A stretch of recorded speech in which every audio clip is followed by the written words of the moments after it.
Hello, Hi, Dennis. everyone. Hi, Karin. So Dennis and I actually used to work at my old company, Cognity, together many years ago. So that's how we know each other. But Dennis has for the last, is it 5 years, Dennis? Four, Four?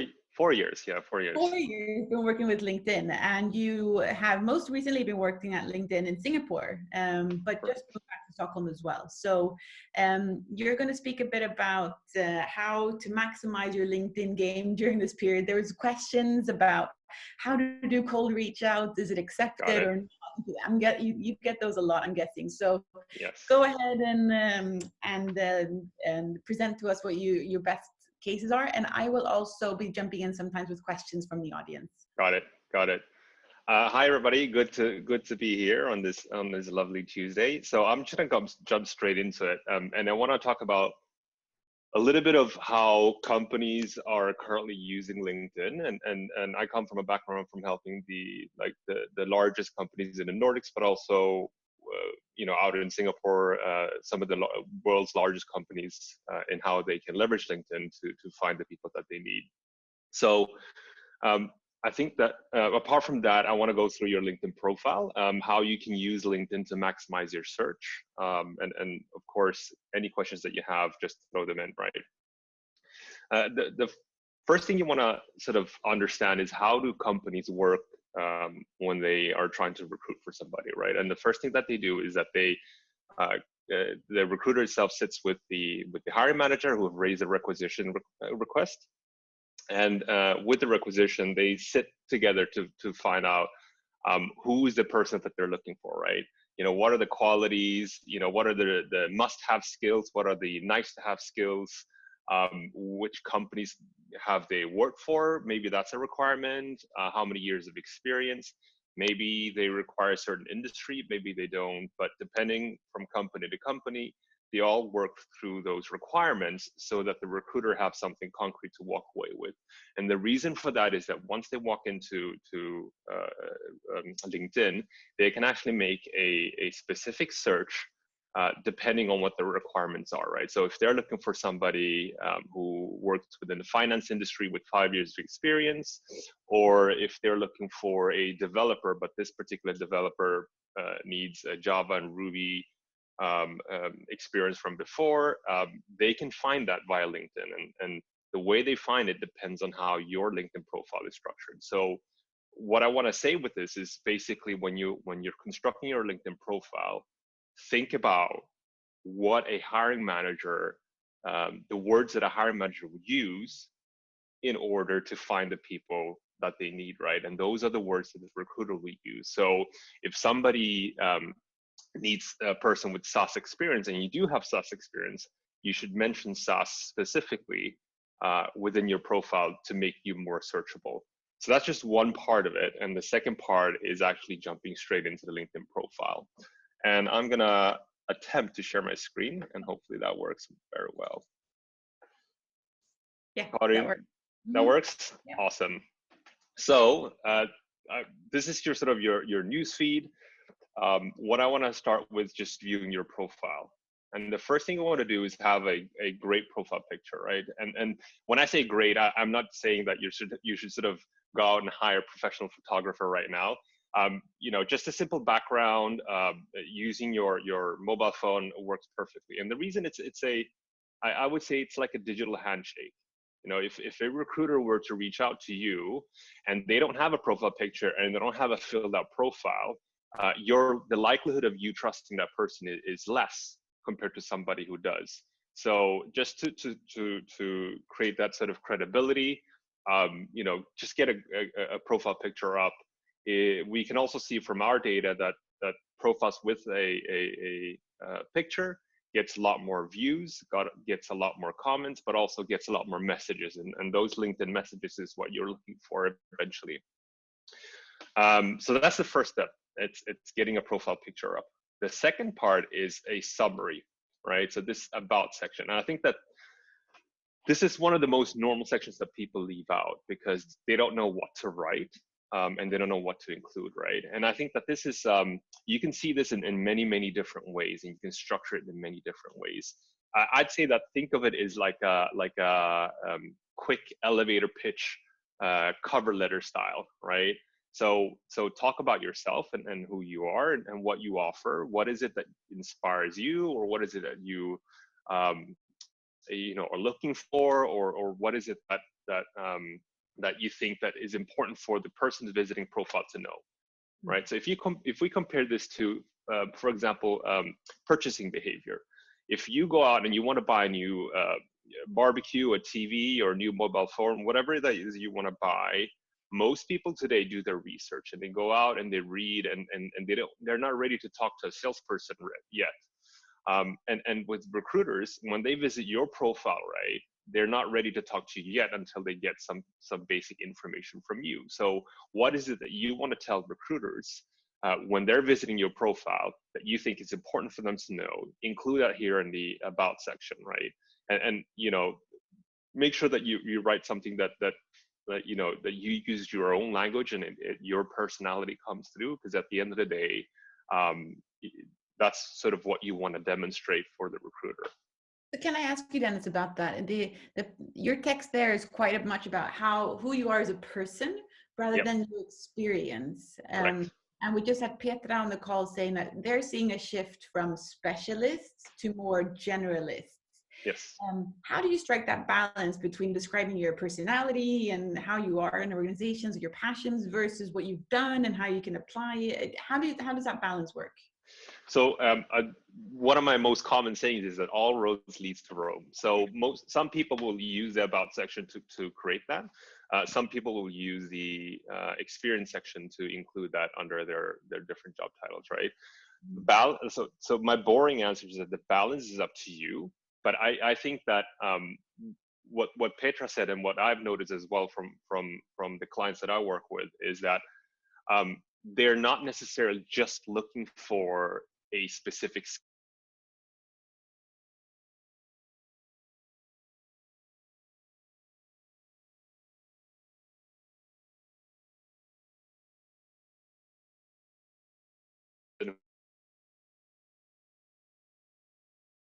and that's what people are looking for. The second trend that we see at LinkedIn is that companies are now moving towards a more purpose-filled job, meaning that rather than just looking for people, they're looking for people who believe in the purpose of the company and what they do.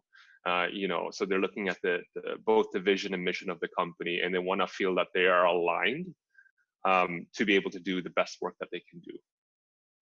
Does that help answer the question? Yeah, it does. Yeah. Feature section, I just want to mention really quickly. I actually wrote an article how I use LinkedIn to get a job at LinkedIn. So if you wanna read through that and how I before I started LinkedIn and how I started using it, you can certainly do that. It also talks a little bit about in terms of cold outreaches. How do you send emails to people you don't know? How do you leverage your introductions? I've listed out a few actions that I feel would be really interesting for you to know. So feel free to read that. Now, when we get to the experience section, I think that the make sure that your job titles are pretty clear. And again, think about it from a key sort of keyword type of way, right? And so when recruiters are inside of their what we call LinkedIn recruiter license, they actually have different filters in different fields. So one of the fields is of course job titles. So if you are writing something extremely complicated, it makes it more complicated for you to find as well. So in this case, if people actually just write customer success manager, they will find me despite me writing all that out, right? That's the first step. The second step is writing out your responsibilities. If you can include results, especially if you've been in sales and you can include your, what you've achieved, your results and all of that, that makes it even better, right? Because everybody wants an overperformer. Now, again, the interesting thing here is always think about it in keywords term, right? What is it that people are looking for? So I'll give you an example. One of the things that some companies are, when they're looking for new salespeople or customer success managers, they want somebody with C-level engagement. They want somebody who can speak to directors, to heads and things like that. I have purposely written key stakeholders, C-level, HR directors, et cetera, because if anybody is looking for any of those terms, I'm going to be found in their search, and I'm going to be high up in that search, right? Yeah. So always think about it in terms of keywords, and make sure that you if it's a company that is not extremely known, include 1 or 2 lines of what they do. Even if LinkedIn is a fairly household name, I also include a little bit of what LinkedIn does. One thing that one question that I normally get is also, how do you make sure that your profile stands out? And I think that anytime that you can include what we call rich media, any newspaper you've been in, any articles or any videos that your previous company have produced that you think is important, you can actually include that here, right? And include anything that you feel is relevant for people to investigate more. There's actually been a couple of questions coming in, Dennis, about years of experience, which of course sort of shows up on your CV there. Yep. But how does it, I mean, there are companies that request a lot of years of experience, and some, when I'm guessing they search candidates, they can also set that criteria. Yep. How do you guys suggest approaching that? Do most companies have that criteria, or what is your experience? No.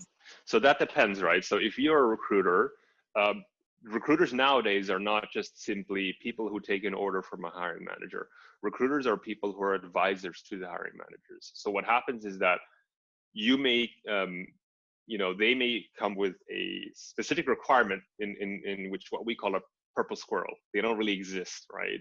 It's a person with multiple years of experience, knows all of these things, and have done all of these things, and have worked at all of these companies. And you as a recruiter might think that, you know what, Mr. Hiring Manager or Mrs. Hiring Manager, I don't think this person exists. Mm-hmm.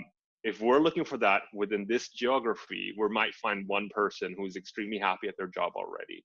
I think that you need to drop some of these requirements, right? So it depends on the market. If the market offers it and the supply is there, and of course they're gonna go for that, right? But if the supply isn't there, the recruiter will definitely work with the hiring manager to drop some of those requirements.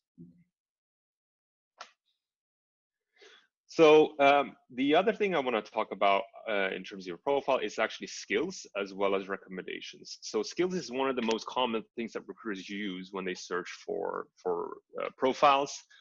Certainly, some of them you can actually take a skill quiz to just reinforce the fact that you know it and you know it well.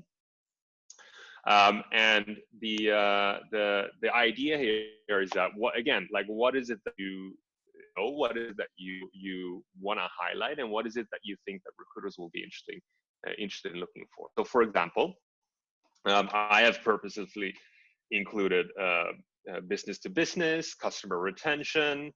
I have included HR. I've included account management, customer success. A lot of these things that I want to be found for, because these are things that I know and I know how to do well. So that's something that I know that there are employers out there who are looking for this specific expertise as well, which is why I've included it in my skills section.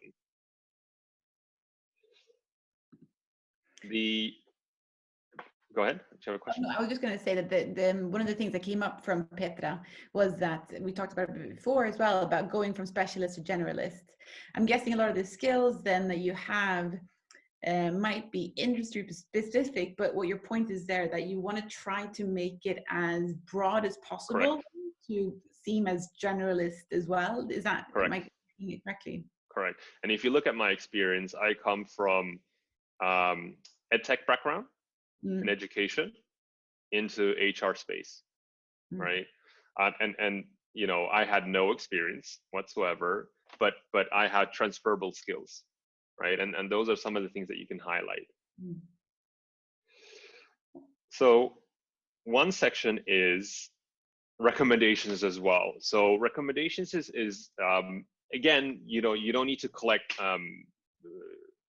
tons and tons and tons of recommendations, but this is really to just keep building on your profile to make sure that people are highlighting some of the things that you stand out for, and people are endorsing you.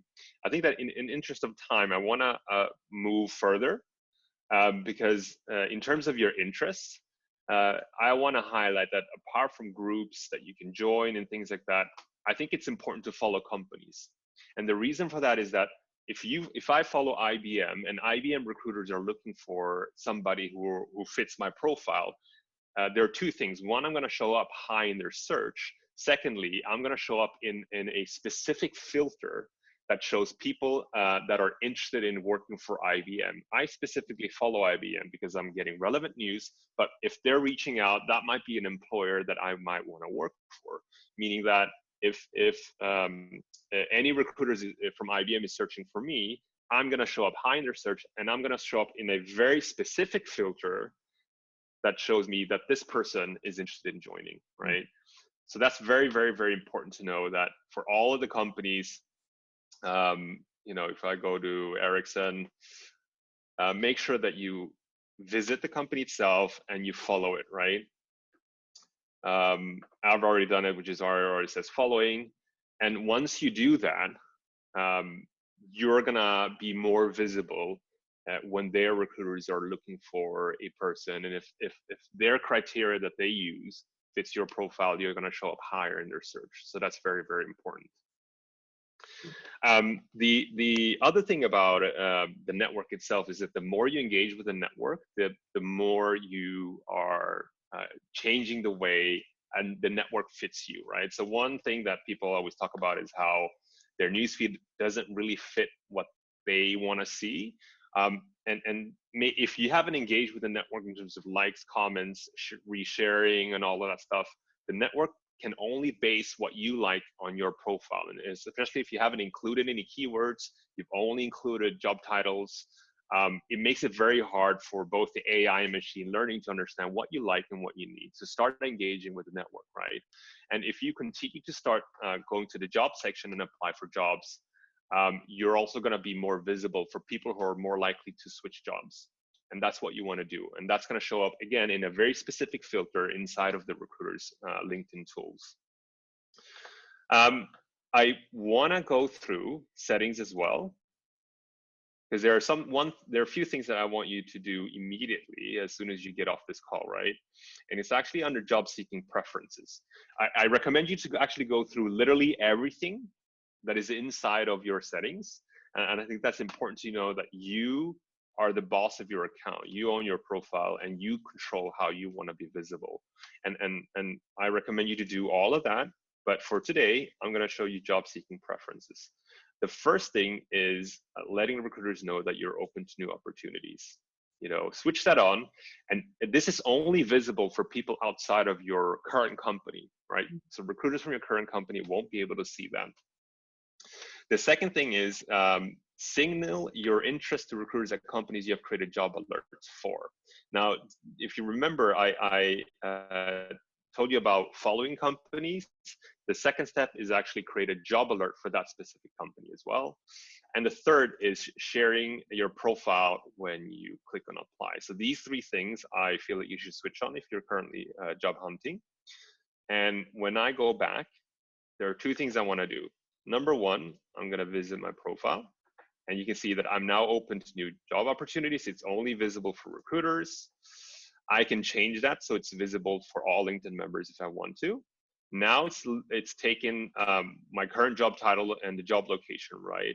But I can say full-time, and I can add, actually, I want to relocate to New York, And what that's going to happen is that I can show up for searches for New York, right? So when people are looking for people who want to work in New York, I can actually show up for that, despite that my profile is located in Stockholm. Enter any kind of job title as well that you want to work, or do you feel that you want to do. And then the second thing is, if I go back to Ericsson, I can click on jobs, and then I can click on see all jobs, and I can create a job alert, right? I can get a daily, a weekly, email notification. Notifications means that the little bell up here to the top. And what happens is that when I turn this on, so I'm going to do that. What happens now is that, do you remember in the settings piece? I'm going to show up extremely high in Ericsson Recruiter search now, simply because I follow the company, I've turned on the job alert, and I'm very, very interested in making a move to Ericsson. And that just signals to the recruiters that I'm a very highly sort of likely candidate to switch jobs, basically. You can do that not just for the company itself. You can go back to the job search and you can go, say, account executive, executive. There we go. And you can search for different locations, but I'm going to do Stockholm. And then you can set up a job alert as well, right? And then you're going to get those notifications to your profile. Now, additionally, if you're in every day and you want to see what are the new jobs that are coming in, you can actually filter for jobs posted, date posted, so that you can see which are the new jobs coming in. Mm-hmm. And the last thing before the questions, it's that if you go back to the jobs section, actually two things. If you scroll further down, you're going to see jobs recommended based on your profile. And again, the better profile that you have, the better recommendations you'll have. And the second thing is that under more, you'll actually see something called interview prep. So if you feel that I'm a bit rusty, I haven't switched jobs in a long time, I want to prepare a little bit better, you can go into this section here, and that's going to help you with your interview prep. That's the quickly rushed basics of what you can do with LinkedIn. Yeah, and there's lots of questions that have come in.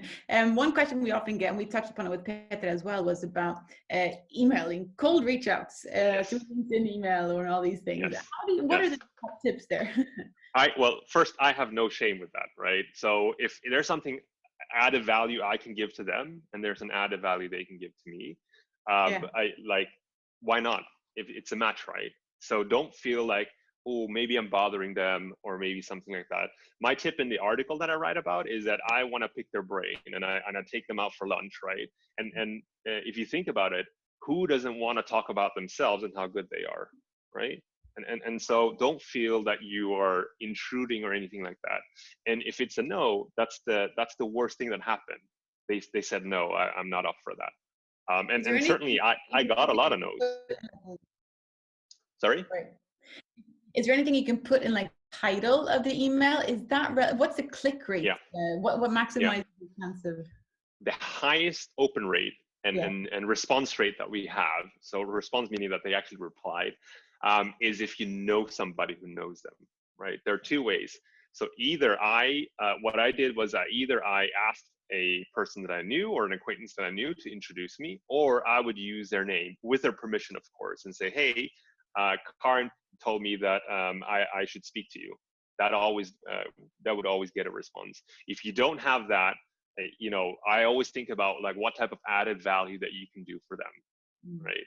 Or make it obvious that it is a favor that you need from them. But the worst thing that you can get is a no. Yeah. There are a couple of questions about lessons learned from your roles and the skills. So skills is very specific, right? So I know customer success or I know sales. But what Peter touched upon is especially if you're transitioning from one industry to another, which I think is going to be the case for a lot of people, unfortunately, in this situation. How do you best communicate what you've learned? So it's not a specific skill, perhaps, well, it is, but it's maybe not definable in one or two words. Yeah. How do you touch upon that lesson? Where in your profile does that fit? Where in your profile that fits, I wouldn't. The first thing I would say is that kind of borderlines a bit of getting the interview itself and what you do in an interview. And if you do that, I urge you to study SMART and then the SMART interview technique. But in terms of your profile, think about what it is that, well, the first thing is that what are the keywords, always keywords. The second thing is think about what are some of the things that made you grow, right? What are some of the things that made you, do things that you haven't done before. So while in my previous company, I had worked with principals, I had worked with teachers and all of that stuff. I hadn't actually engaged with CEOs or CFOs or CTOs or CHROs at the largest companies in the Nordics, and that was something that I had to expose myself to. Meaning that that's something that I wanted to highlight in my profile. Then that, hey, this is something I've gained versus what my experience was previously, right? So highlight anything that stands out that you feel would give you that extra edge. Great. There's a question here about how LinkedIn works with having multilingual profiles. So Swedish profile and English profile. How does that work?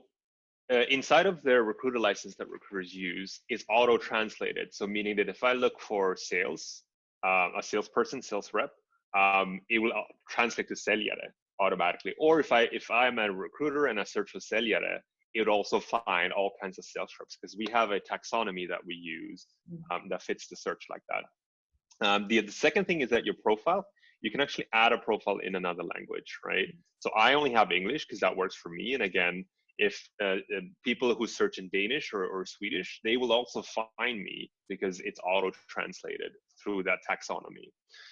But what you can do is that you can add a second profile, and I can actually start writing things in Swedish and everything in Swedish. And I'll be viewable with the Swedish profile as well, meaning that people who are located and have their profile in Sweden, or I believe their LinkedIn.com in Swedish, will see my Swedish profile rather than my English profile. Okay, good. We're quickly running out of time here as well. Dennis, it's been very, very, very useful, this crash course. I think understanding how to better use LinkedIn is something we all need to do. I definitely have work to do on my profile. Is there anything that LinkedIn is doing now in these COVID times? I know you mentioned you have your own webinars and things like that. Are you offering anything else, or how are you supporting the community in this time? So we want to make sure that all jobs, that all companies that are hiring, right, that those jobs are more visible.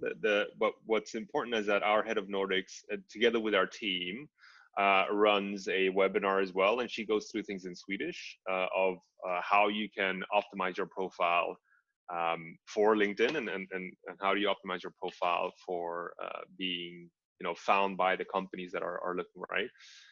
So what we're also doing is that we're helping companies in need, such as healthcare or anything that supermarkets that are in need of extra help at the moment, and get their jobs up and get them jobs much more visible. So those are, I think, the two sort of tangible things that we're doing now. But what we've also done is that each LinkedIn employee had 10 premium licenses to hand out. So if you do come across somebody who still have licenses to give out, I've unfortunately given out mine already. They'll get access to a premium license that enables them to email other people and get other types of insights. Okay, great. Well, Dennis, I'm sure you'll have a million friend requests, or network requests. Sorry, friend request is the other platform. Thank you so much. Thank you.